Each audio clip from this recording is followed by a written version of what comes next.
Bonjour, bienvenue dans la conférence La multicouleur de la différence. C'est une incursion dans le cerveau autiste, le mien. Je m'appelle Valérie Jessica Laporte. Qui suis-je?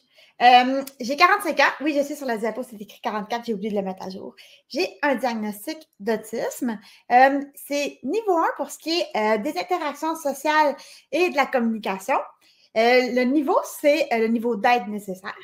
Et c'est niveau 3 pour ce qui est des intérêts spécifiques, des activités qui peuvent être restreintes et surtout hypo et hypersensibilité. Ça, c'est mon diagnostic.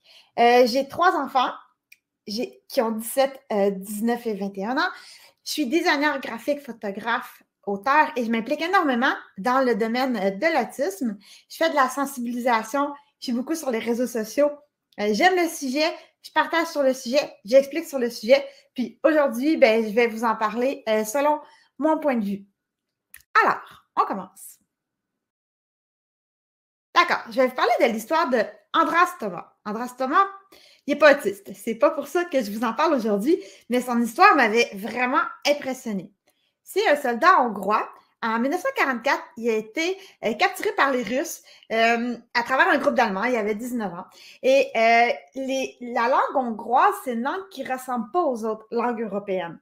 Alors, les Russes, ils pensaient qu'il était fou parce qu'il n'arrivait pas du tout à identifier son langage. Et ils l'ont laissé chez les fous durant assez longtemps. En 2000, il y a un linguiste slovaque qui a été appelé par les autorités russes pour essayer de comprendre qu'est-ce qui baragouinait. Et finalement, ils ont découvert qu'il était loin d'être fou, qu'il parlait juste pas une langue qui était connue, qu'il parlait une langue qui était tellement différente qu'on l'avait cru fou. Et ils l'ont libéré à ce moment-là. Et il a vécu 3 ans après, il est mort. Pourquoi je vous parle de ce monsieur-là? C'est que, oui, souvent, on va être étrange pour les autres, mais pour nous aussi, on vit dans un monde qui est étrange. Et parfois, on peut avoir l'air fou ou alors on peut penser que vous êtes fou, les non-autistes, mais c'est qu'il y a quelque chose dans la structure qui est tellement différente. Juste l'environnement. Il est inhospitalier parce qu'il est conçu pour être compatible avec une majorité de personnes qui sont neurotypiques. Neurotypique, c'est quand on n'est pas autiste. Donc, moi, c'est sûr que je me suis demandé longtemps si tout le monde était complètement cinglé. C'est ce que je pensais quand j'étais jeune, que les gens étaient fous. Et là, je me disais, est-ce que je le dis? Est-ce que je fais semblant? Est-ce que... Puis, tu sais, quand je regarde les gens, pourquoi j'avais peut-être l'impression qu'ils étaient fous? Je vais vous donner des exemples. Mettons le small talk. À quoi ça sert? Quand je vois des neurotypiques qui se passent pour la première fois, ils se mettent à parler de la météo. Je comprends vraiment pas l'intérêt. Ça fait plein de personnes qui t'en parlent aujourd'hui. C'est pas intéressant, t'apprends rien, t'enrichis pas qu'est-ce que tu connais. Il y a rien de pertinent et d'intéressant là-dedans. Je veux dire, on le dit une fois, puis après, il me semble que c'est fini. OK, si je pense au bas de nylon, pourquoi vous mettez ça? C'est quoi? C'est un objet de torture. Et dans le temps, les gens, ils se torturaient aussi les pieds dans certains pays pour les rapetisser ou toutes sortes d'autres trucs qu'on va faire sur notre corps qui sont une souffrance et qui servent juste à de l'apparence. Et toutes ces choses-là, pour moi, c'est un petit peu étrange. Quand j'étais jeune, on me disait souvent que j'allais finir chez les fous, que j'allais finir enfermée comme le grand aviateur, là, je ne sais plus son nom, et que j'allais finir enfermée seule et il disait dans mes excréments et plein d'affaires. C'était vraiment décourageant parce que c'est vraiment la perception qu'on me faisait sentir que j'étais folle. Alors, qu'est-ce que je faisais? C'est que je masquais. Masquer, comment est-ce qu'on fait ça? C'est qu'on fait semblant d'être comme les autres. Mais c'est extrêmement drainant parce que c'est une pièce de théâtre permanente. Alors, comme c'est pratiquement impossible de cacher tout ce qui est autiste, les traits, ben tranquillement, on arrête d'agir dans plein de contextes. Donc, on va cesser de parler, de bouger, d'interagir. On va juste comme rester caché et ne plus exister, puis espérer qu'on ne se fasse pas remarquer. c'est pas normal. Il y a plein de choses dont je me privais. Exemple, j'alignais des choses. J'aimais tellement ça, aligner des choses. C'est tous des petits trucs comme ça que j'osais rien faire parce que j'avais vraiment peur, justement, comme enferme, que c'est quelque chose qu'on m'avait fait peur avec. Donc, c'est sûr que quand je passais mes tests à l'école et tout ça, ben, dans le temps de l'école, pas juste à l'école, quand je passais des tests durant le temps que j'étais une étudiante, ben, je faisais à semblant qu'il n'y avait rien et j'essayais qu'ils ne découvrent pas. Et tout d'un coup, la réponse.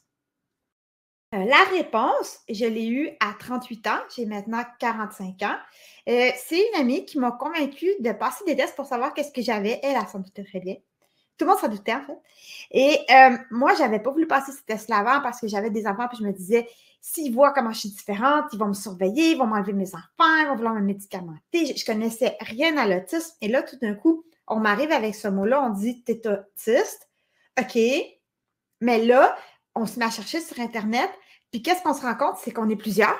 Je ne suis pas toute seule. On est plein d'autistes et des adultes, et pas des fous, là. Plein de gens qui, comme moi, vivent des particularités, puis c'est toutes des personnes dont j'avais jamais entendu parler, des particularités que je ne connaissais pas, parce que je n'avais jamais eu accès à ces informations-là, je n'avais pas cherché. Alors, là, il y a eu le salon de l'autisme. Je suis allée voir. Et tout à coup, c'était fou parce que je regardais tous les autres autistes qu'il y avait et c'est comme si cette personne-là, elle bouge ses mains de la manière de mes mains. Cette personne-là, elle tient son corps de la manière de mon corps. Celle-là, elle parle comme moi. Et il y avait plein d'autistes qui avaient des morceaux de moi. Et là, c'était vraiment particulier parce que je peux me reconnaître chez d'autres personnes. Donc, le diagnostic devenait extrêmement précieux. Il y a aussi le fait que le diagnostic donne un vocabulaire qui est validant. Quelqu'un dit « tu délires ». Non, j'ai fait une surcharge sensorielle. C'est tellement plus beau. T'es hystérique. Non, j'ai une désorganisation. T'es hypocrite. Non, j'ai de la difficulté à soutenir le regard. Sauf si je suis vraiment fâchée. Là, je vais te regarder dans les yeux. Alors, si je te regarde pas intensément dans les yeux, sache que tout va bien. Alors, une fois qu'on a des mots, c'est pas de la manipulation, ça va être de l'hypersensibilité. C'est pas de la méchanceté, ça va être une incompréhension des codes. Donc, ça me donne un vocabulaire pour nommer mes différences, puis ne plus accepter toutes ces espèces d'accusations-là malsaines desquelles certaines personnes m'étiquetaient, parce que c'était pas général, mais c'est des choses qui pouvaient arriver.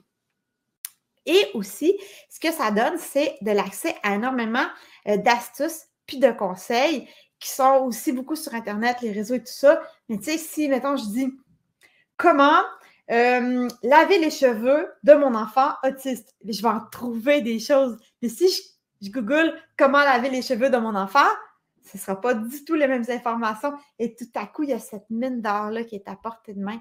Donc, ça a été vraiment un gros soulagement.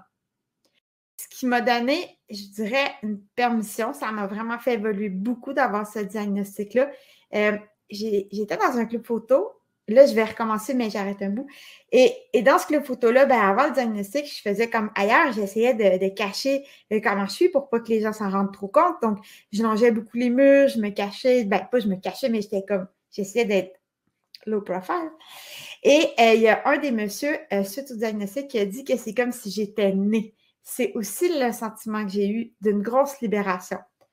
Au début, j'ai commencé à partager mes expériences dès le début du diagnostic en écrivant sur les réseaux et je voulais pas que les gens sachent que c'était moi. Je pensais qu'il fallait quand même que ce soit caché.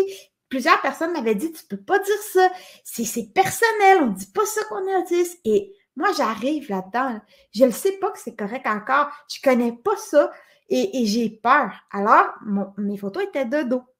Et il y a une dame qui se plaît à dire qu'avec les années, elle dit « tu as pivoté sur ton socle ». La photo de dos, et là, ça tourne un peu. Le dos, j'aurais dû commencer par là. La photo de dos tourne un peu, tourne un peu, tourne un peu. À un moment donné, de face. Et un jour, ben, les vidéos et tout ce qui va avec.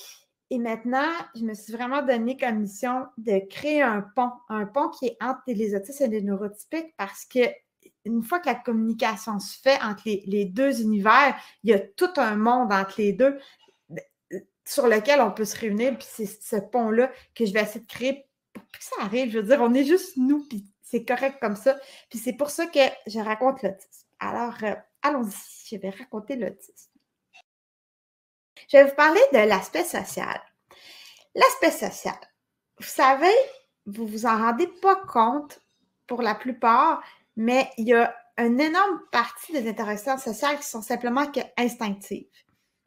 Vous y réfléchissez pas nécessairement. Vous n'êtes pas toujours en train de penser comment ça doit être fait. Est-ce que je le fais correctement? Est-ce que ça va aller? Est-ce qu'il va y avoir des conséquences? Et il y a énormément de codes qui sont, à mon avis, absurdes, pas logiques, cachés. Il y a les seconds degrés. Puis juste pour donner un exemple de à quel point les codes peuvent être absurdes, c'est que d'une époque à l'autre, ils sont changeants. D'un pays à l'autre, d'une religion à l'autre, d'une culture à l'autre, d'un âge à l'autre à l'intérieur de tous les paramètres précédents que j'ai nommés, mais s'ils étaient tous pareils. Et ça change selon où est-ce qu'on est. Chez nous, dehors, à l'école, dans le magasin, mais pas pareil dans l'autre magasin à côté. Hey, dans un restaurant, pas pareil dans l'autre restaurant. Ça change du matin, du midi au soir. C'est en perpétuel changement. Alors, si ces codes-là étaient si logiques, si universels et si importants à la survie, pourquoi ils ne seraient pas plus stables? Alors, si ce n'est pas si stable, c'est parce que c'est vraiment trop bizarre. Donc, nous, on navigue là-dedans et tu sais, il y a ce sentiment-là de faire quelque chose d'absurde ou d'inutile. J'ai tellement souvent l'impression de faire, mais qu'est-ce que je suis en train de faire? Mais pourquoi je fais ça? Et qui m'a dit de faire ça comme ça? Pourquoi? Il y a quelque chose de... Des fois, ça fait presque mal. Et il y a aussi que l'aspect social, c'est très changeant et imprévisible. Donc, en une fraction de seconde, tout peut se transformer. On ne l'a pas vu venir, puis il peut avoir des grosses conséquences. Quel genre de conséquences? Ben, ça va être des pertes de privilèges, des pertes d'amis, des pertes de réputation.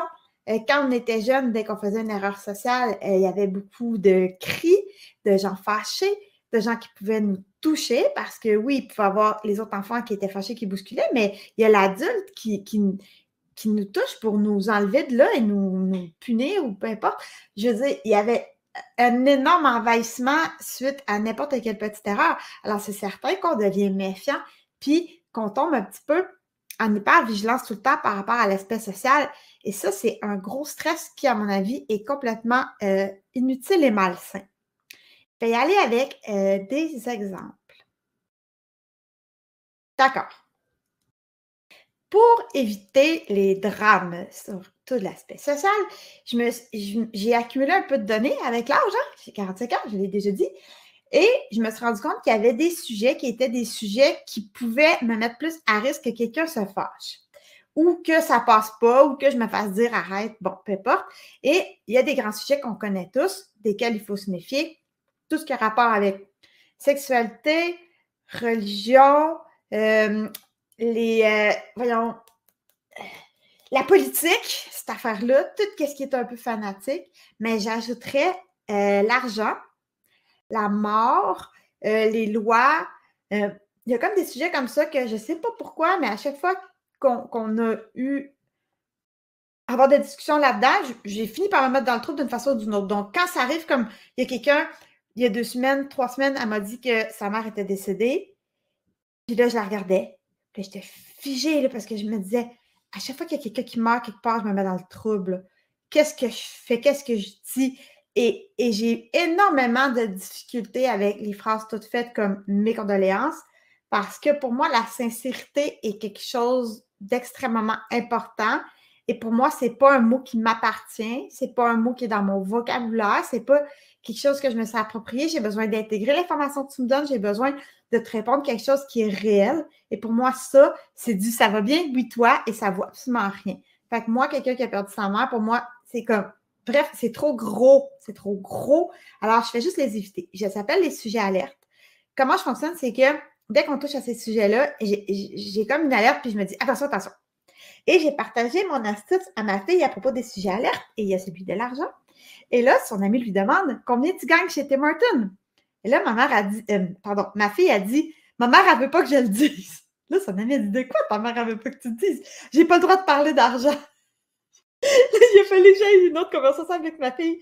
Je voulais juste te dire, je voulais juste te partager les sujets qui font qu'il faut que tu fasses attention, mais je t'interdis pas de parler d'argent. Voyons donc. Donc, il y a eu une mauvaise transmission des informations ou une mauvaise compréhension à l'autre bout. J'ajouterais que ma fille aussi est autiste et mes garçons ne le sont pas. Donc, c'est ça qui peut causer ce genre de choses-là.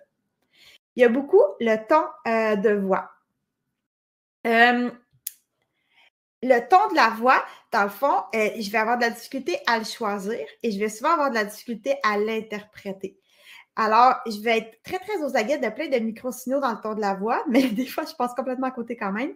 Et surtout, j'ai de la difficulté à gérer le mien quand je suis avec d'autres personnes. Donc, une secrétaire m'appelle pour m'annoncer que j'avais un médecin de famille. Un médecin de famille au Québec, c'est long la liste d'attente. C'est une bonne nouvelle qu'on reçoit quand la secrétaire nous dit ça. Donc, la secrétaire finit par me demander « Madame, pourquoi vous êtes fâchée contre moi? Pourquoi vous êtes agressive? » Fait que là, je dis « Mais je suis pas fâchée. » Elle dit « Pourquoi vous me parlez comme ça? » Je dis « Mais parce que je suis trop contente. » Alors, qu'est-ce qui arrive? C'est que quand je suis contente, ma voix s'accélère, mon débit s'accélère, ça devient plus raide, ça devient plus haut, ça monte, ça monte, ça monte. Alors, quelqu'un qui ne me connaît pas pourrait croire que je suis fâchée. Donc, ça va causer beaucoup de soucis parce que dès que j'ai une émotion, tout mon ton de voix change et c'est vraiment embêtant. Je vais revenir au sujet alerte de tantôt. J'ai oublié de donner mon exemple de gaffe que je trouve quand même assez rigolote. Donc, on allait dans un souper chic de gens d'affaires et c'était un conseil d'administration. Et là, je vais là avec mon amoureux et c'est par rapport à son travail. Son patron est là, la femme de son patron est là aussi. La femme du patron de mon amoureux porte une robe bleue royale. Et moi, j'aime beaucoup le bleu, comme vous pouvez le constater. J'ai plein d'affaires bleues et j'aime beaucoup ça. Donc, je dis à la dame, votre robe, elle est vraiment belle. Je l'ai vue au château, cette robe-là. Le château, c'est un magasin. Je l'ai essayée. Ma fille voulait absolument que je l'achète. La dame me dit, mais pourquoi tu ne l'as pas achetée? Je dis, elle était ben trop décolletée, on voyait tout. Mais c'est que moi, là, je sais qu'il ne faut pas passer de commentaires sur les gens. Mais je n'ai pas passé de commentaires sur les gens. Elle m'a demandé pourquoi moi, je ne l'avais pas acheté. Alors, j'ai oublié d'entrer le sujet alerte. On ne commande pas le linge des gens, on ne commande pas le corps des gens. Mais en fait, si on extrapole, c'est comme si j'avais dit à la dame, t'es ben trop décolleté. Ça n'a pas de sens d'aller dire ça. Alors, c'est le genre d'erreurs sociales qui vont m'arriver le moindrement que je l'échappe. Les signaux un petit peu plus du corps, surtout quand je ne connais pas les personnes. Quand je les connais bien, c'est plus facile. On est sur une rue très pensante à Montréal et il y a une auto devant nous. Devant l'auto, il y a un homme qui se met à danser. Alors, je dis à mon ami qui conduit, « Hey, le monsieur, il danse en plein milieu de la rue, c'est drôle, on est à Montréal, hein?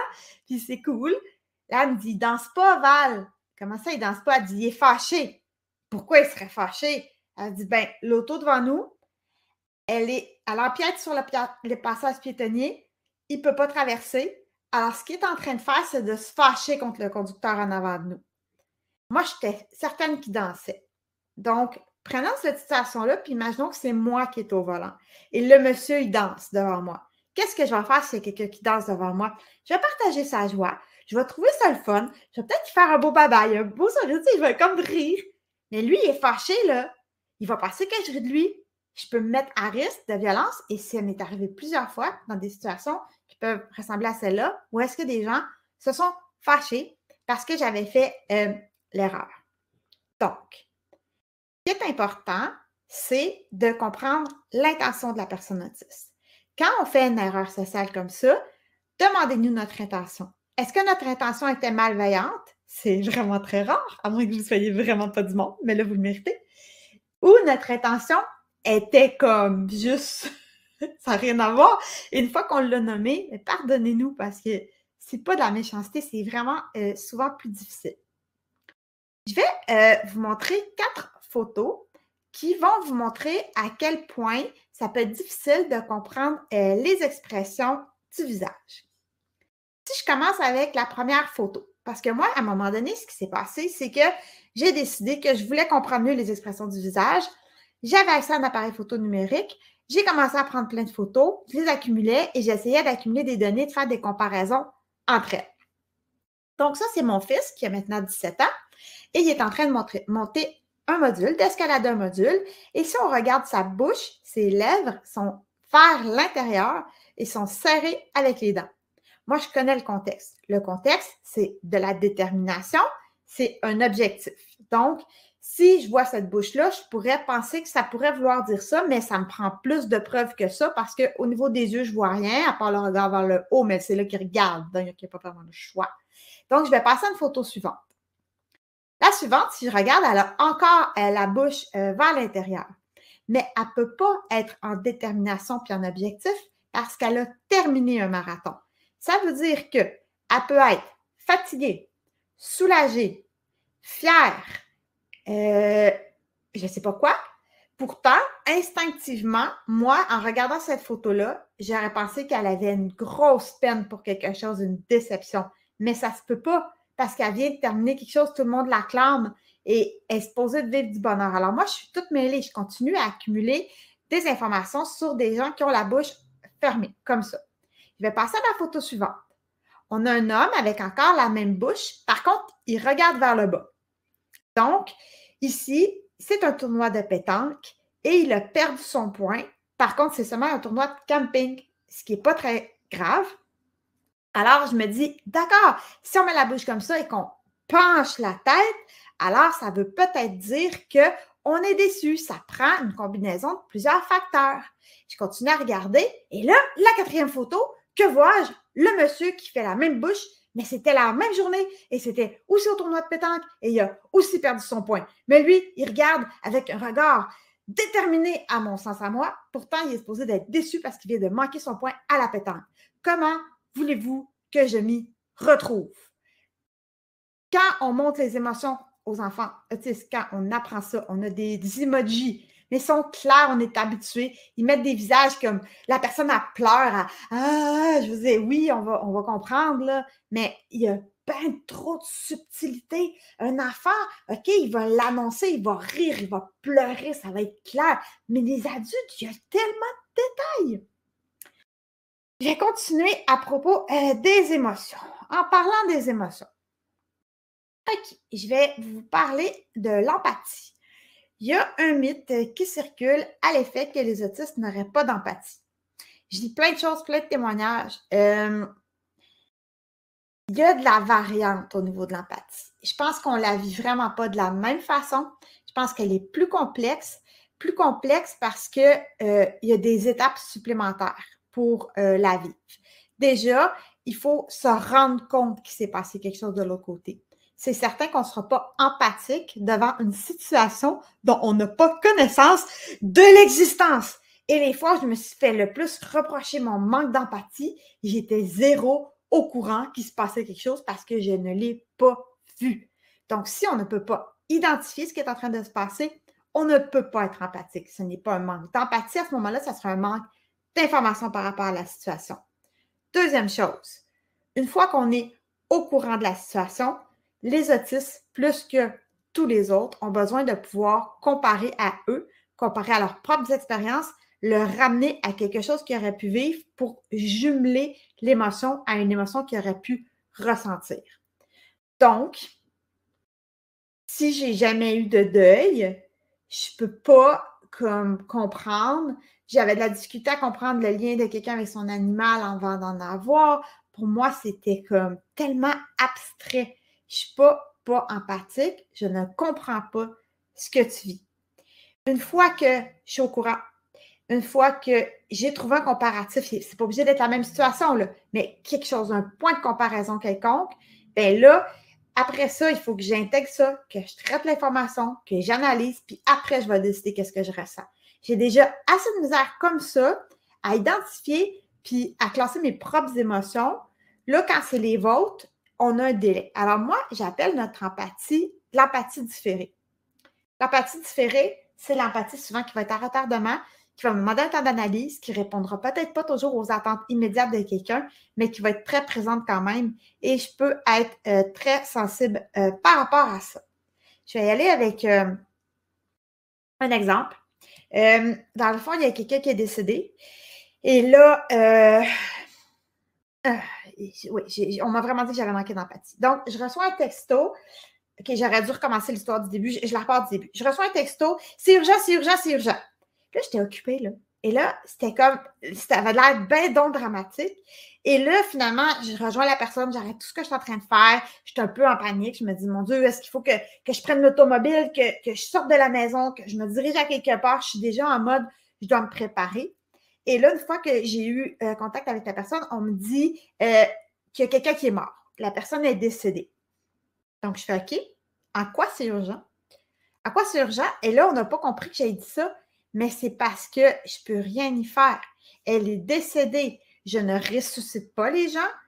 Je n'ai pas à identifier de cadavre. Je veux dire, qu'est-ce que tu veux que j'y fasse? Ce n'est pas une situation qui est urgente, c'est une situation qui est dramatique, ce qui est tout à fait différent. Alors, c'est sûr qu'on m'a dit que j'avais pas été correcte de dire que c'était pas urgent. La deuxième chose, c'est que ça m'a rien fait au départ. J'étais comme vite, vite, vite, vite parce que j'avais aucune idée puis je comprenais pas trop ce qui se passait. Puis c'est 10 jours plus tard et à un moment donné, j'essayais de visualiser, tu sais, pour comprendre tout ça. Puis là, j'ai vu le conjoint de la dame rester seul et là, j'ai pu m'imaginer moi rester seule et c'est là que j'ai allumé que si, mettons, mon amoureux mourait, qu'est-ce que ça pourrait faire si j'étais privée de lui? Et là, j'ai eu de la peine parce que j'avais réussi à imaginer l'homme étant seul sans sa femme. Alors, mon apathie n'a pas été pour la personne qui est morte parce qu'elle est morte, elle n'est pas au courant. Je ne peux pas être triste pour elle parce qu'elle ne sait pas puis elle ne souffre pas, mais je peux être triste pour le monsieur parce que lui a eu la perte d'un être cher. Et là, j'ai explosé. La crise, plus capable de me contrôler, la grosse affaire, les gros hoquets, de la misère à respirer, la grosse affaire. Mais je ne suis pas empathique. T'sais. Non, je suis empathique, mais c'est plus long, c'est bizarrement fait, mais c'est là pareil. Qu'est-ce qu'on fait si ça arrive? Déjà, là, OK, on dédramatise. On a mal compris votre émotion, on dédramatise, on explique, on traduit. OK? On traduit les expressions, on traduit les réactions. On est figé, on ne comprend pas ce qui s'est passé. C'est le fun de se le faire dire des fois. T'sais, moi, j'apprécie beaucoup. Respectez-nous aussi par rapport à l'aspect social qui n'est pas juste l'interaction comme je te parle, j'échange. Quand il y a l'aspect social, il y a le toucher. Respectez les autistes qui ne veulent pas être touchés. C'est tellement précieux. Si je ne suis pas toujours stressée de me faire taponner puis de ressentir des affaires que je n'ai pas envie de ressentir, je vais être beaucoup plus disponible à tisser des liens puis à échanger avec les autres personnes si je sais que physiquement, ma bulle va être préservée. De se donner tout le temps la possibilité de pouvoir se sauver, s'extraire de la zone, j'appelle ça extraction de la zone, plan d'extraction, c'est si on a besoin de prendre des pauses, laissez-nous la prendre, cette pause sociale-là. Ça n'a pas de sens de critiquer quelqu'un d'autiste qui veut aller 52 fois aux toilettes pendant la soirée. Si la personne apprend ses 52 pauses, puis qu'elle est capable de revenir 52 fois puis de jaser avec vous, mais que ça dure moins longtemps, mais qu'elle est disponible, c'est bien mieux que d'avoir un fantôme transparent qui n'est pas capable d'interagir parce qu'elle est trop surchargée de plein d'affaires. Prenez ce qu'on est capable de donner, puis c'est comme ça qu'on va avoir les meilleures interactions sociales entre nous. Puis on peut en rire aussi. C'est vraiment un cadeau à se faire, de rire des erreurs, de rire de tout ce qui peut arriver. Un cadeau à se faire puis à faire aussi aux personnes autistes. OK. On n'est pas des chiens savants. Sujet un petit peu plus délicat dont je voudrais discuter.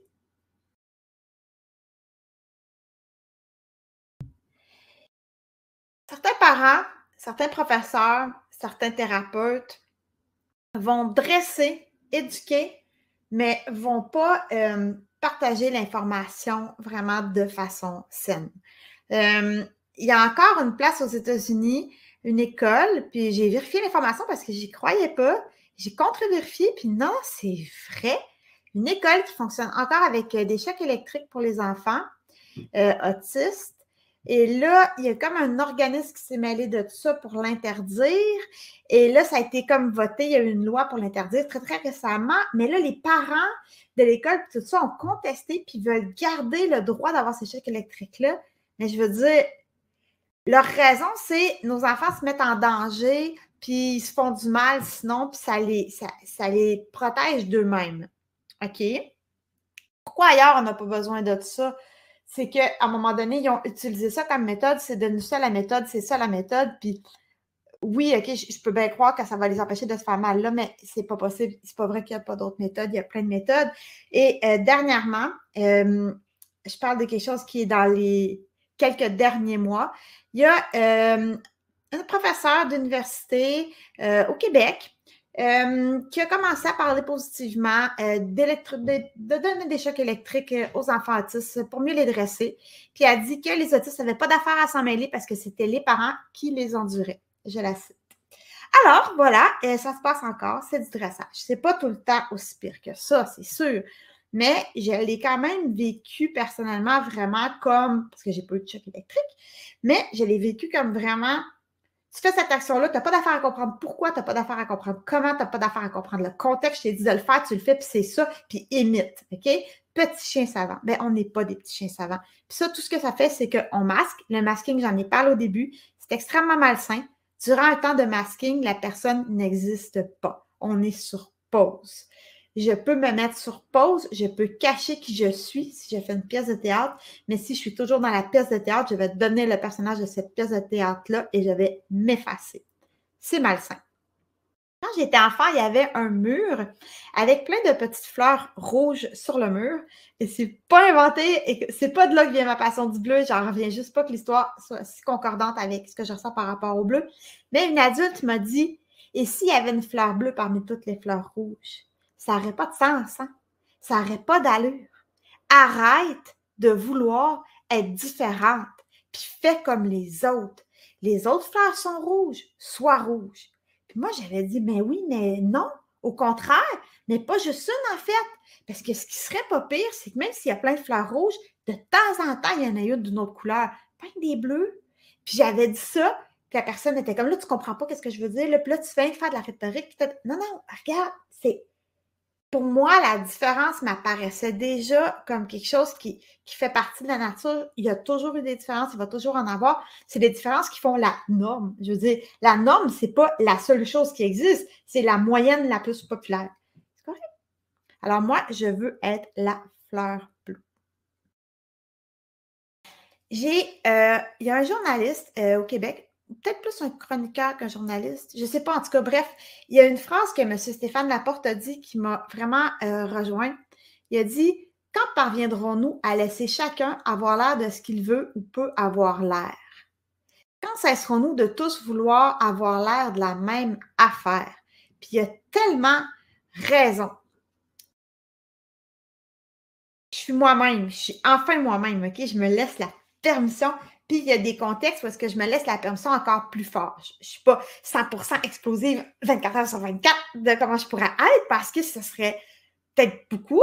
Puis tout le monde, à quelque part, doit comme être plus raisonnable parfois. Mais sur TikTok ou d'autres contextes comme ça, souvent, je vais m'amuser à être juste comme moi. Et c'est tellement soulageant. Et l'an passé, j'ai gagné TikTok Award Québec, la personnalité de l'année. Donc, tout ce qu'on m'a dit d'arrêter de faire pendant des années, qu'à 38 ans, tranquillement, j'ai commencé à comprendre que j'avais le droit de le faire, ben tout d'un coup, je suis rendue la personnalité de l'année avec ça. Il y a quelque chose qui ne marche pas, là. Je pense qu'à quelque part, ça fait du bien aux gens de voir quelqu'un qui n'était pas en train de juste faire semblant, faire pour les autres, quelqu'un qui faisait quelque chose comme juste pour se faire du bien aussi, parce qu'on se met tellement quelque chose de lourd sur les épaules, puis je ne parle pas juste des autistes, mais la société en général, et ça fait du bien de dire, regarde, moi je capote sur les poids, OK, les lignes, les poids, encore les lignes, toutes ces affaires-là, je veux dire, même mes autres lunettes, j'ai commandé, il a fallu que je fasse faire sur mesure pour qu'il y ait des lignes comme...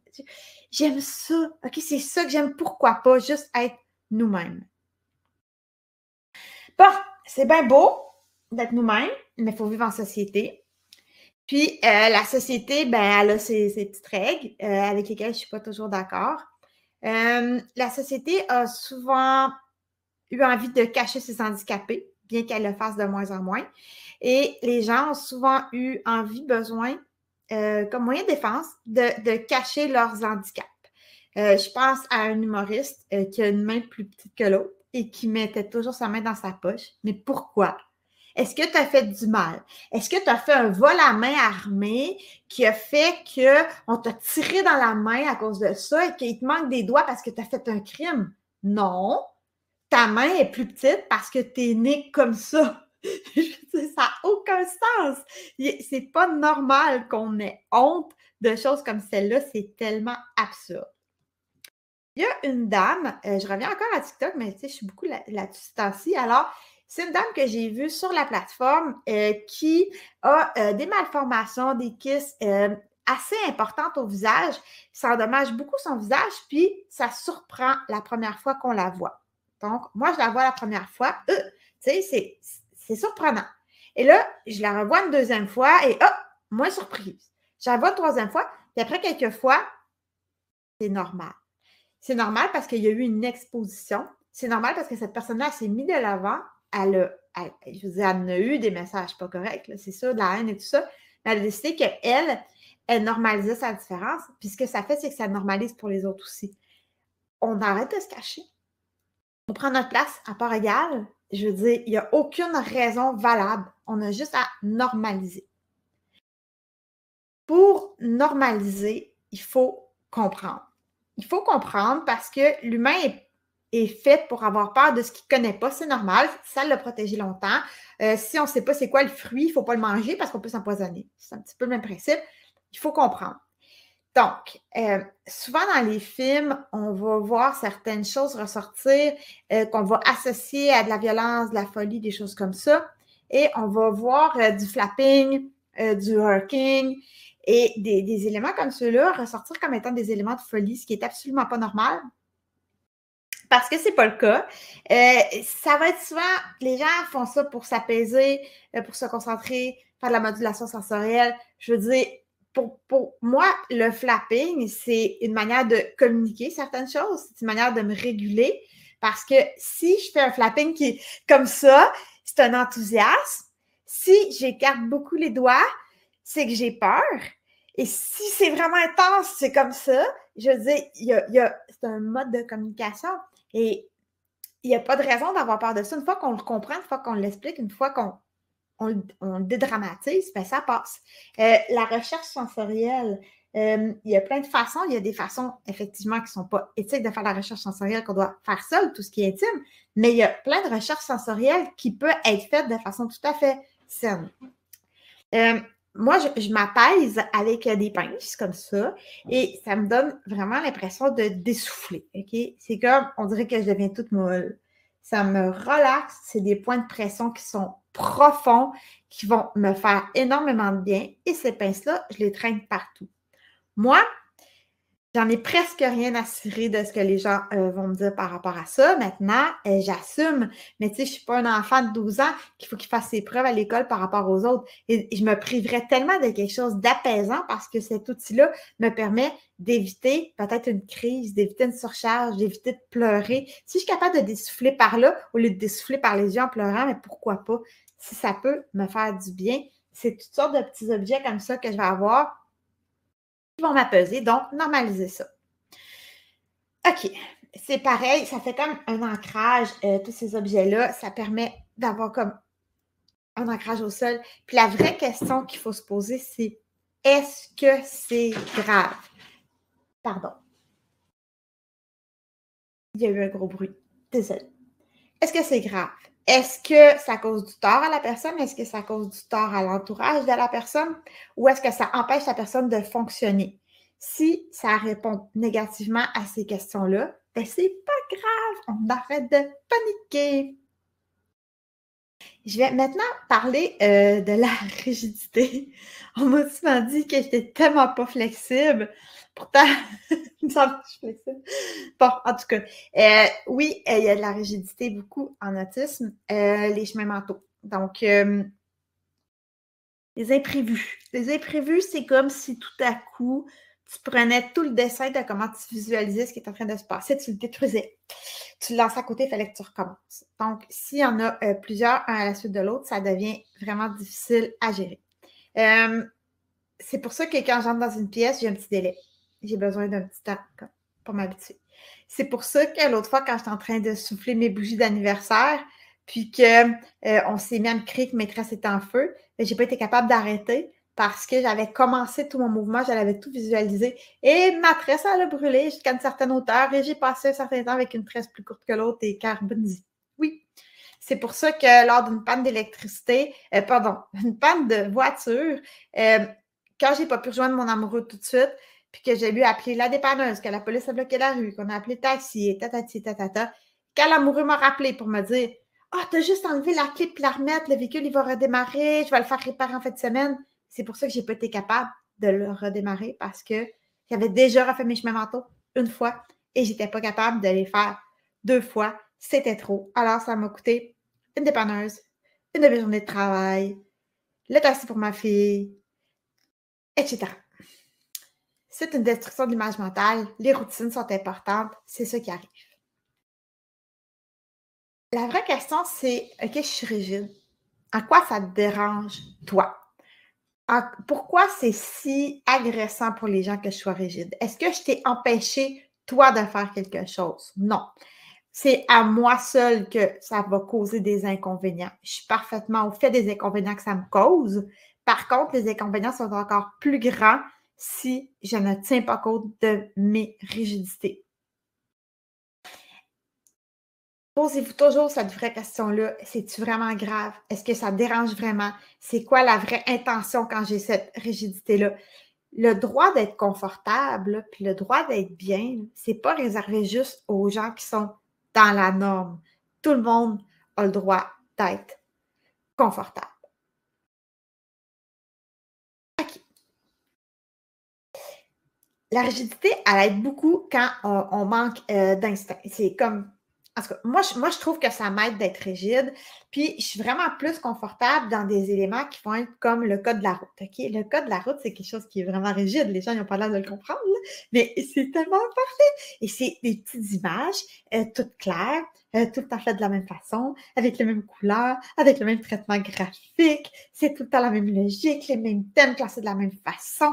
Puis, je veux dire, on peut pas être instinctif sur la route, là. Imagine! OK, hey, moi, là, je suis bon en auto, là. Ah ouais, Mario Kart, let's go. Ça fonctionne pas comme ça.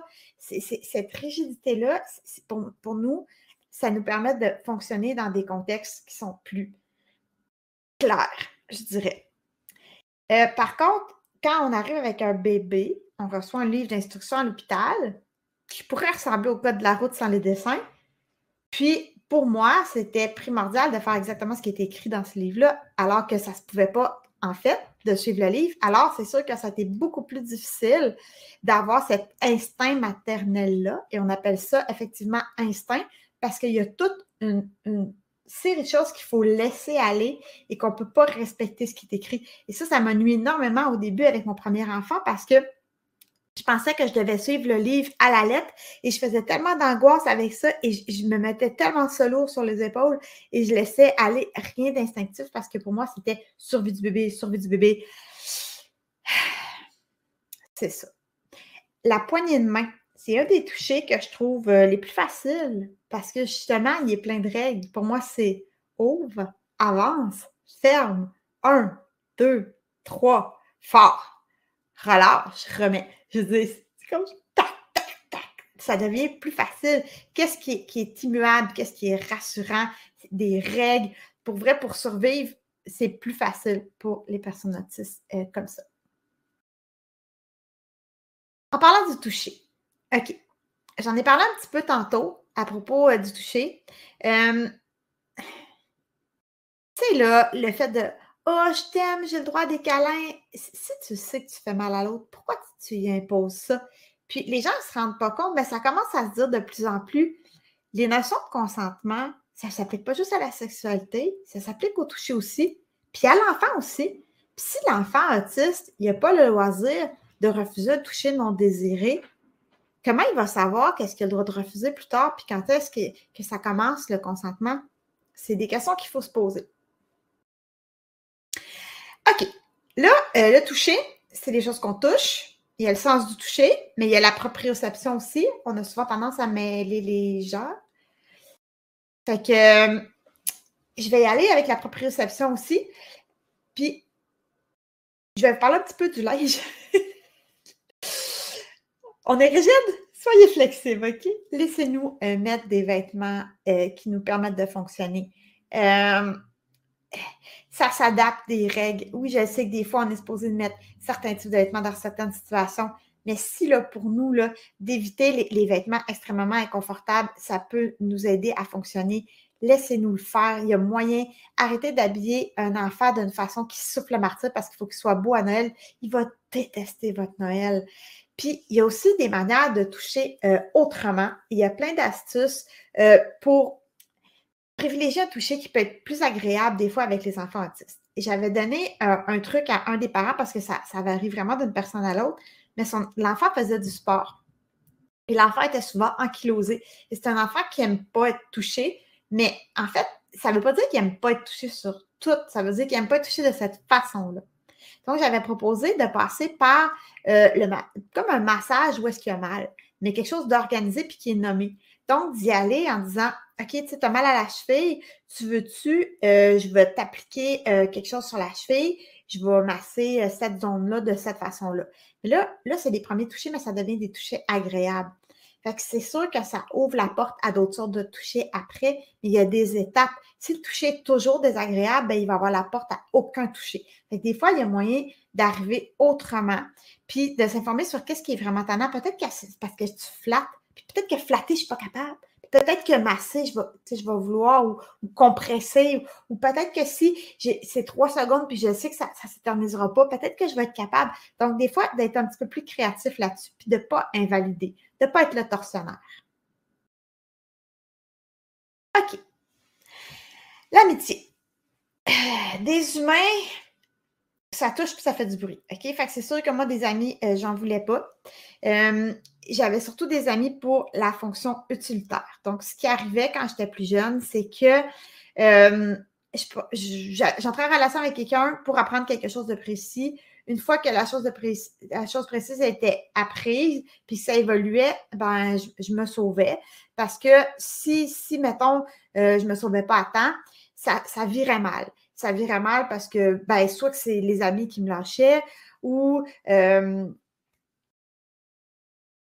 il me jouait des vilains tours, là. Il arrivait vraiment des choses vraiment très désagréables, là. C'était des méchantes personnes, souvent. Fait que, bon, puis quand je suis arrivée à l'âge adulte, dans le fond, je lâchais les amis dès qu'ils m'invitaient à souper. Et moi, là, les affaires d'invitage à souper, là, ça me stressait bien trop. Donc, quand on était rendu à l'étape, on s'invite à souper, c'était fini. Je les évitais. Donc, les premières vraies amitiés, je les ai eues à la mi-trentaine.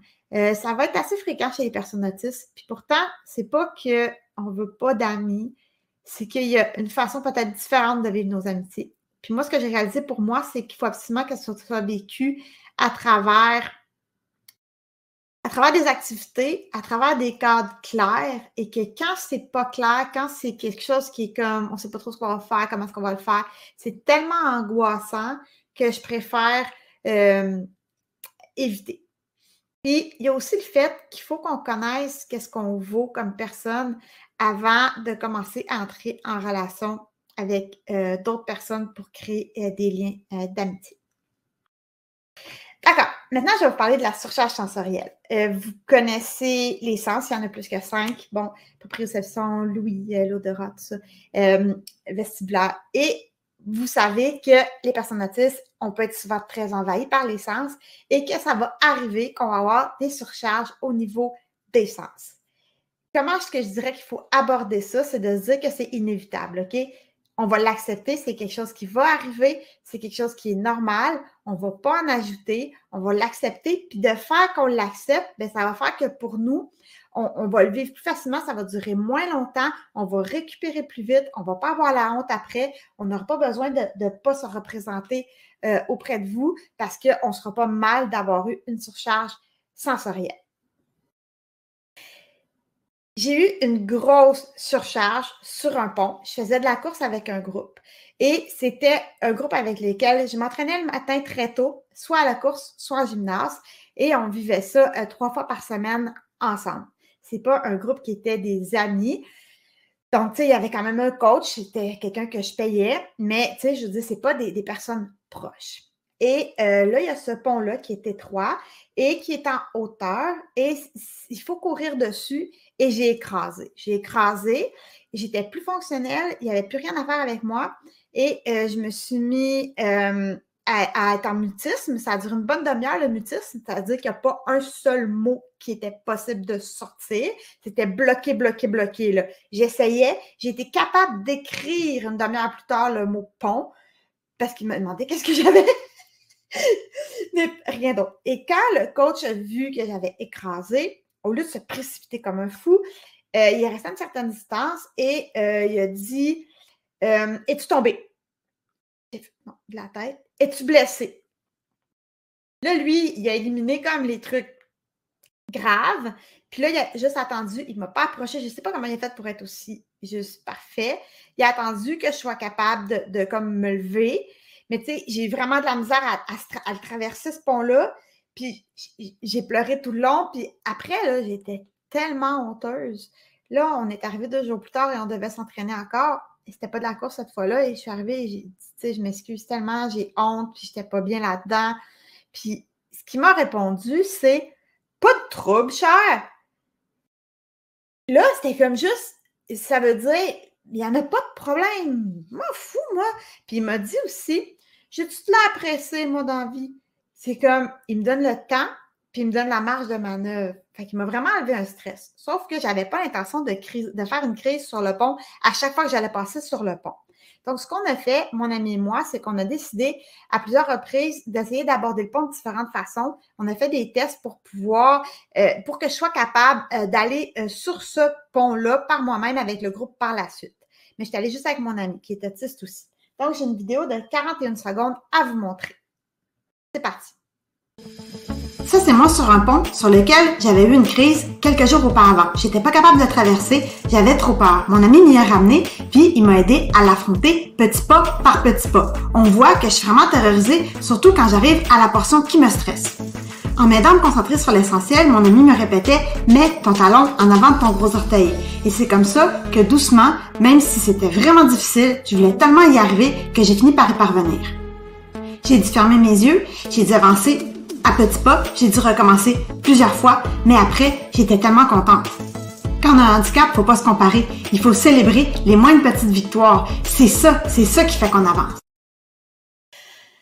Je peux vous dire que j'ai remercié cet ami-là, puis que j'étais vraiment, vraiment enchantée. Pourquoi ça a fonctionné? Pourquoi ça a fonctionné? Parce qu'on a identifié le défi. Le défi, c'est que j'avais eu une perte de mes repères visuels. Deuxièmement, il m'a accompagnée là-dedans. Il est venu avec moi. On a défait tout par étapes et des étapes basiques. Je sais marcher, je sais courir. Et pourtant, je n'étais pas capable sur le pont. Donc, en mettant le défi au plus facile possible, quand il a trouvé l'astuce de me dire « mets ton talon en avant de ton gros orteil », c'était quelque chose de tellement basique qui m'a ramené à l'essentiel que j'ai été capable de le faire.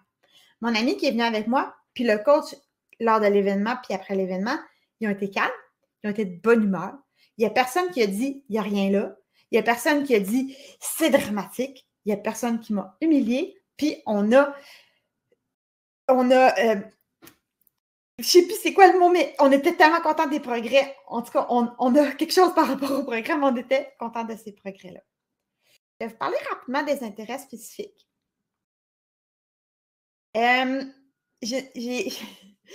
Les personnes autistes ont des intérêts spécifiques, OK? 90% d'entre elles en ont. Ça peut être n'importe quoi. Il peut en avoir plusieurs. Ça peut varier au courant des années. Ça peut changer. Et ça, c'est vraiment quelque chose sur lequel, quand on mise là-dessus, ça peut être surprenant. Je vais vous montrer des photos. Je commence avec la première photo, toutes les couleurs. C'est une photo de dés, OK? Moi, j'ai une fixation sur les dés depuis que je suis toute petite. Je ne sais pas pourquoi j'ai une fixation comme ça sur les dés, mais c'est comme... c'est tout égal, c'est tout pareil. Je peux les aligner. C'est joli. J'aime le son que ça fait dans mes mains. C'est tout extraordinaire. J'adore, j'adore, j'adore, j'adore. La deuxième photo de dés, c'était, là, j'ai mis des poids en arrière parce que je fais aussi une fixation sur les poids et les lignes. Et ça, c'est une exposition que j'ai faite que j'aurais jamais pensé faire, OK? Parce que moi, je ne savais pas avant que j'étais bonne en photo. Et c'est les autres qui me le disaient. Et c'était lors d'un talent pas si différent. Et la dame, elle m'a proposé d'exposer mes photos de date. Je voulais pas, je savais pas. Puis finalement, je vais vous en montrer une troisième. C'est juste tout aligné. C'est tellement moi. Puis là, suite à cette exposition-là, ben là, on m'en a proposé d'autres. Là, j'ai fait une exposition juste après ça, des enfants autistes. Alors, la première photo, c'est une enfant autiste qui regarde les néons. Si on regarde dans son œil, elle voit les néons, on dirait qu'elle respire à chaque fois. Alors, j'ai appelé ça « respirer de la lumière ». La deuxième photo d'un enfant autiste, c'est « fragilité du héros ». Et la troisième photo d'un enfant autiste avec son accompagnatrice, ben, c'est une école qui, bénévolement, il y avait des enfants qui se proposaient pour accompagner des jeunes, soit tous les midis ou quelques midis. Puis chacun avait la responsabilité d'un jeune autiste qui avait besoin d'accompagnement. Puis je peux vous dire que l'accompagnatrice, elle s'amusait autant que le jeune autiste. On a souvent la blague en autisme que les autistes voient l'aiguille avant la botte de foin, comme si on voyait en macro puis les personnes neurotypiques voyaient en grand angle. C'est sûr que quand je conduis, ça m'épuise, mais quand je crée, c'est cool parce que je me sers de mes flashs de perception, c'est-à-dire les petits détails de l'environnement pour faire des photos. Récemment, j'ai fait une autre exposition qui était au Centre national d'exposition et c'était de l'art abstrait. Et si on regarde, on peut voir la photo là, avec une vis, il faut avancer encore la diapo, avec une vis sur un module de jeu pour enfants avec de l'eau dessus. C'est juste une petite vis de rien. La diapo suivante, c'est juste un morceau d'un coussin. Et la diapo suivante, ben, c'est un morceau de rotaille d'un véhicule. Qu'est-ce qui se passe? C'est que là, ça veut dire que moi, je me suis servi de 1 pour devenir photographe au début de mon intérêt spécifique. De 2, mon intérêt pour l'autisme. Puis la troisième affaire, là où est-ce que je suis vraiment dans mon art actuellement, c'est les détails avant l'ensemble. Fait qu'est-ce qui a fait que je suis devenue une artiste? C'est parce que je suis allée avec comment je suis. Donc, il y a eu une grosse transformation, OK? J'ai eu le diagnostic, je suis devenue une artiste, je me suis fait des amis, je suis devenue porte-parole de la Fédération québécoise de l'autisme, conférencière, auteure. La journée que j'ai dit si j'avais le droit d'être différente, c'est là que je suis devenue comme tellement plus épanouie comme personne. Ça n'a pas d'allure comment c'est pas pareil qu'avant. J'ai un roman qui est sorti en 2020, qui a gagné plusieurs prix. Pour les corrections, ça a été difficile parce que je n'étais pas capable de voir les diagonales dans Word, puis ils se sont adaptés. L'éditeur était tellement correct. Et c'est un roman que c'est une protagoniste. La protagoniste, elle est autiste. La suite, elle sort au printemps. Alors, tout ça parce que j'ai appris à me connaître puis j'ai accepté comment je suis. Habituellement, je finissais toutes mes conférences avec une phrase qui disait « Je rêve que ma différence devienne mon allié et que mes obstacles deviennent mes escaliers. Comme ça, je pourrais regarder ma vie avec fierté. » Mais récemment, je faisais un petit dessin de cette phrase-là dans mon iPad et avec une échelle puis une lune. Puis là, mon fils, il dit, ça marche pas. Je dis, qu'est-ce qui marche pas? Je m'allume, mon échelle. Il dit, non, il dit, ta phrase, elle marche pas. Je dis, comment ça? Il dit, parce que c'est déjà comme ça. Là, j'ai fait, ah! Alors maintenant, je conclue avec la dernière diapo. Ma différence est mon allié et mes obstacles, mes escaliers. C'est comme ça maintenant. Alors, si vous voulez me suivre sur les réseaux, c'est Bleuet Atypique. Je suis pas mal partout, là. Vous connaissez les symboles. Puis il y a un site web aussi. Alors, ça m'a fait plaisir.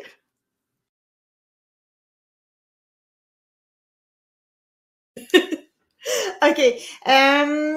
Donc, merci beaucoup d'avoir resté à la conférence. Et là, je vois que j'ai des belles questions. N'hésitez pas, vous allez sur la petite boîte avec le point d'interrogation et là, je vais pouvoir répondre aux questions. OK, à l'attaque. Il y a quelqu'un qui me demandait la surcharge, est-ce que c'est le meltdown ou le shutdown?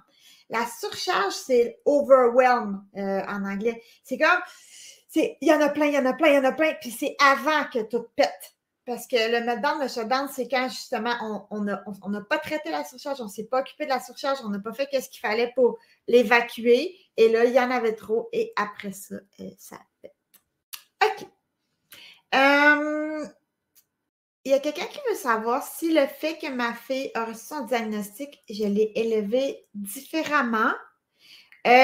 Effectivement, je n'ai pas eu les mêmes exigences sur les mêmes choses et j'ai plus poussé, j'ai mis vraiment beaucoup, beaucoup d'emphase sur l'autonomie, la débrouillardise, la créativité parce que je savais que ça allait être des compétences qu'elle aurait besoin de maîtriser plus que la population générale. Et j'ai mis moins d'efforts sur certains trucs reliés aux apparences, comme par exemple, elle n'est pas capable de couper un steak, elle prend son steak comme ça, puis elle mange comme ça. OK, on s'en fout. J'ai vraiment mis toute l'énergie à l'aider, à lui donner les outils pour qu'elle fonctionne le mieux possible avec son diagnostic. Et au Québec, est-ce qu'elle a eu le ABA? Non, en fait, qu'est-ce qu'elle a eu? C'est de l'aide du... nous, on a les CLSC. C'est comme des genres de cliniques affiliées aux hôpitaux, si je comprends bien. Et il y a plein de professionnels là-dedans. Et ils nous ont fourni une psychoéducatrice. Elle, les premières fois qu'elle venait chez nous, elle a travaillé beaucoup sur les relations interpersonnelles parce que je me rappelle la première rencontre, elle l'avait aidé à catégoriser qu'est-ce qui est une connaissance un peu plus, un ami, un proche, famille. Elle avait fait des catégories comme ça. Elle s'était vraiment plus attaquée à ses besoins à elle qu'à dire, moi, je vais te dresser comme ça. Là. J'ai trouvé ça quand même bien. Et tout au long de son enfance et de son adolescence, elle s'est adaptée. Et encore là, elle voit cette personne-là et elle a aussi une travailleuse sociale et des trucs comme ça. OK. OK. Il y a quelqu'un qui me demande pourquoi j'aime le bleu. Quand j'étais petite, j'avais à peu près, je crois que c'est juste avant d'entrer en maternelle, je pense que j'étais en pré-maternelle, et chez ma grand-mère, il y avait une boîte avec 60 Prismacolor, les crayons de bois, et moi, j'avais juste 12.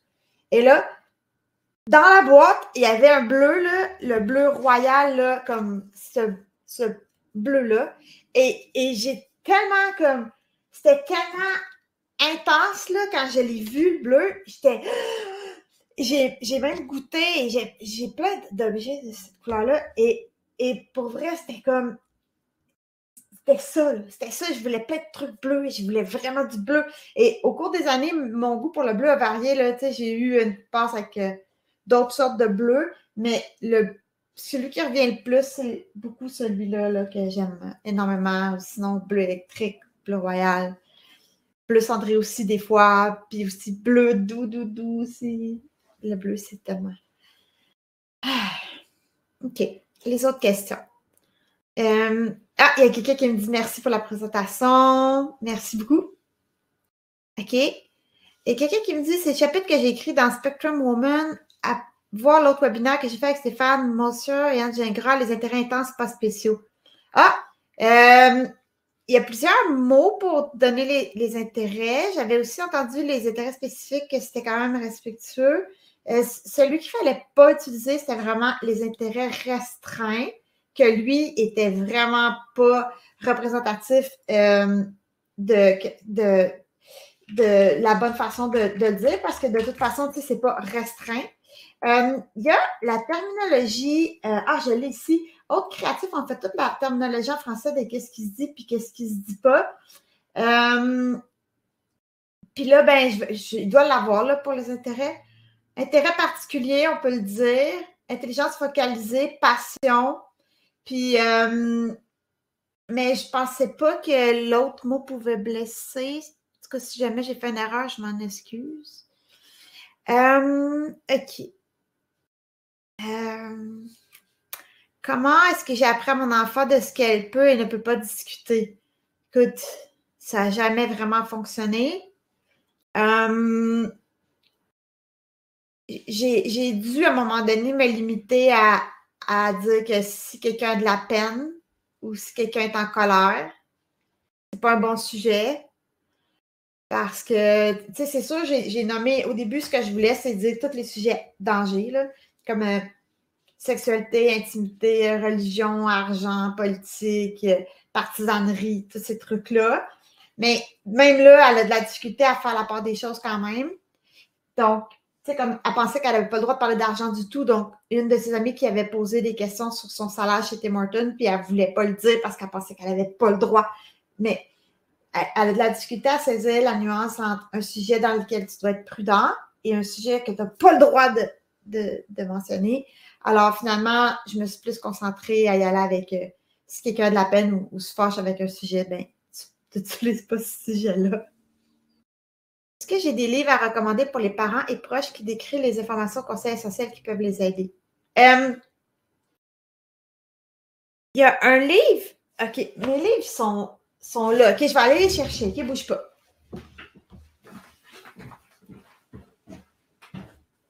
Celui-là, que j'aime beaucoup. OK, et ça, c'était à l'eau. OK. Oh! OK. J'ai un livre coup de cœur que là, je n'ai pas apporté de la main parce que je l'ai utilisé récemment, qui est très, très, très facile à comprendre, qui s'appelle Autistes et ados. Je le trouve accessible. Il est comme classé. C'est juste, c'est simple. Je trouve que ça donne une belle entrée en matière, là, vraiment facile à comprendre. OK? Après ça, là, je sais que les termes, ce n'est pas nécessairement les bons, c'est des anciens termes et tout ça, mais ce livre-là, comprendre les personnes autistes de haut niveau, là, même si les terminologies ne sont pas nécessairement bonnes, j'ai tellement de notes d'affaires qui m'ont rejoint là-dedans, et ça, c'est un des premiers que j'ai lu, et mon fils lisait par-dessus mon épaule pendant qu'on était dans une salle d'attente, et il était là comme « C'est toi ça! C'est toi ça! » Et là, ça me faisait comprendre tellement de trucs. Ça, j'allais quand même aimer. Et même si, encore là, ce n'est pas la bonne terminologie, on le sait, il y a vraiment, il y a trop de trucs, OK? Il y a juste trop d'informations. Fait que si vous êtes quelqu'un qui aimait énormément lire, qui aimait retourner souvent dans des sujets longtemps, j'ai celui-là. Il y a une bande dessinée, là, tu l'as? Ah oui, je l'ai, attends.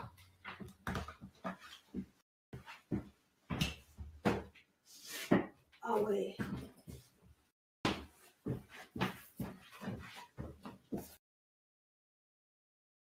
Il y a une bande dessinée. Je trouve que si on veut partager, pour parler de l'autisme adulte, là, je sais que tu me parlais des parents, mais plus pour l'adulte, partager à des proches comment c'est, je trouve que c'est génial parce que c'est très ludique, c'est une bande dessinée.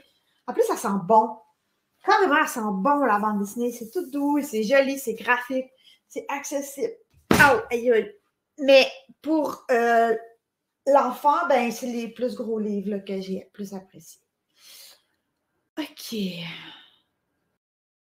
y a quelqu'un qui me demande si j'aime encore faire de la photographie.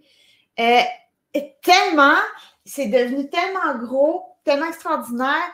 Là, maintenant, j'ai démarré un site web, ça s'appelle valeriejessica.ca, et c'est toutes mes œuvres plus artistiques, là, pas mes trucs que je fais pour le travail, mais vraiment quand je fais de l'art. Et il y a beaucoup de photos abstraites, surtout là-dessus. Hey, si vous avez des questions, n'hésitez pas, ça me fait... Ah oui, tu dis le Dachet, c'est bon, oui, hein? Il est bon ce livre-là. C'est vraiment un beau livre. Ça, pour enfants, j'en connais moins. C'est vraiment problématique pour ça. Il faudrait que je m'informe plus. Pas fou, mais tu sais, on dirait que ça prendrait 3 mois pour tout faire. 3 mois, pas 3 mois. 3 mois comme humaine.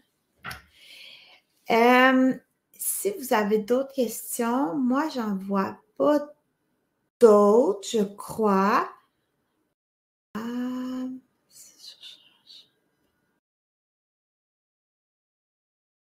Ouais. Mais pendant que vous réfléchissez à d'autres questions, je peux vérifier encore sur le site pour les mots, pour les intérêts spécifiques, pour être comme respectueuse. Mais Autre créatif, c'est comme un mouvement francophone qui est vraiment bien. Puis ils ont toute une genre de bible des terminologies. C'est tous des gens qui sont artistes et autistes. Et ils ont plusieurs revendications vraiment intéressantes, là. De qu'est-ce qui se dit, qu'est-ce qui se dit pas. Ils ont fait comme un truc pour les médias aussi, puis c'est vraiment utile. Ouais. C'est très particulier. C'est ça le mot qu'ils proposent. Ah, y a-t-il une question qui est arrivée? Non, c'est un merci. Ben là, je ne vois plus rien. Alors, si jamais vous ne me posez pas d'autres questions, ben, vous n'aurez pas d'autres réponses.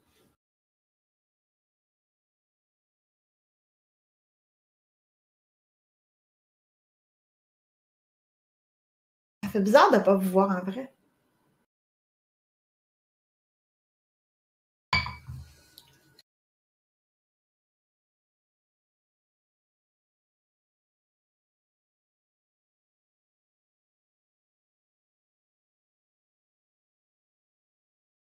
Donc, avec pas de questions, Valérie, j'aimerais définitivement te remercier encore 1000 fois pour ta belle présentation. On peut les voir dans les notes. Les gens sont tellement contents. Des commentaires de présentation extraordinaires. Tu es définitivement une personne fantastique et puis je suis super contente de t'avoir rencontré et puis d'avoir travaillé avec toi. Donc, merci à tout le monde d'avoir venu à la présentation avec Valérie. Et puis, si jamais vous voulez revoir la présentation, vous pouvez définitivement le voir sur notre page YouTube et sur notre site web à Autisme Ontario. Et puis, Valérie, tu veux-tu juste finir en partageant ton site web où les gens peuvent venir voir tes choses? Ah, c'est vrai, OK. J'ai plein de contenu partout, OK? Sur Internet, j'ai un site web avec du contenu, c'est bleuetatypique.com. Bleuet comme un bleuet, là. Je vais l'approcher de la caméra. On le voit-tu net? Bleuet atypique. OK, en mettant mon doigt, ça fait le focus. OK, bleuet atypique. Mais ce nom-là, bleuet atypique, il est aussi pour TikTok. Sur TikTok, actuellement, je suis en nomination pour la catégorie éducation, sensibilisation comme TikTokeuse de l'année dans cette section-là au Québec. C'est vraiment, vraiment encourageant. Sur Facebook, c'est bleuet atypique aussi. Sur Instagram, j'essaye d'en mettre plus. J'ai plus de misère sur Instagram, c'est plus long, j'ai de la misère. Mais j'en mets aussi. J'ai un peu de YouTube, mais ça, c'est encore plus long. Mais c'est tout le temps bleuet atypique. Sauf les photos, mais ça, je ne parle pas vraiment d'autisme. Là c'est valeriejessica.ca. Mais pour tous les trucs d'autisme, c'est bleuet. Bleuet, c'est un petit fruit au Saguenay. Et moi, je vis au Saguenay. Et c'est un surnom qu'on donne aux habitants de où est-ce que je vis, les bleuets. Alors, bleuet atypique. Voilà.